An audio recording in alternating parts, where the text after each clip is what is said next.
कुंडेश्वर मकर मेला जमुछि 14 तारिख ठारू मकर संक्रांति कुंडा पिठार मकर मेला 6 दिन हेब बहु जनसमागम हेबारे लागिछि। चलित वर्ष कुंडेश्वर मकर मेला रे अधिक दुकान बसिबा सहित विभिन्न प्रकार दोली आसीथिबारु अधिक लोक भिड़ हेबारे लागिछन्ति। रंगीन रंगमंच रे प्रतिदिन अनुष्ठित होउथिबा नृत्यशिल्पी मानक नृत्य परिवेषण दर्शक गमन बहुछि। सुदूर नयागढ़ आसीथिबा नृत्यशिल्पी साई सूर्यकांत सुंदर नृत्य परिवेषण रे दर्शक माने झुमिथिले।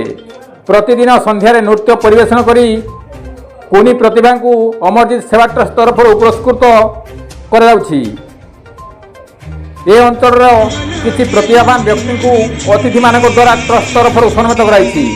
कुंडेश्वर बाहिनी सदस्य एवं कुंडेश्वर ग्रुप सदस्य माने मेला रे शांति श्रृंखला रक्षा करने सहित प्रतिदिन अतिथि मान पाछड़ी आनुंट। यही कुंडेश्वर मकर मेला रे अतिथि मान मध्य घटगाँ बीडीओ खगेश्वर बराड़, घटगाँ थाना अधिकारी सुभ्रांत कुमार जेना, केन्दुझर जिलार वरिष्ठ सांबादिक तथा समाजसेवी मलय महापात्र, राज्य बीजेपी संपादिका ममता सिंह, समाजसेवी रेखाराणी मिश्र, समाजसेवी तथा जिला पर्यटन दायित्व थिबा अमर सिंह एवं कुंडेश्वर मंदिर उद्योक्ता तथा समाजसेवी रतन कुमार पोलई योगदान करी नृत्यशिल्पी मानकु मानपत्र और उपढौकन देई अमरजीत नृत्य कला सम्मान सम्मानित करथिले।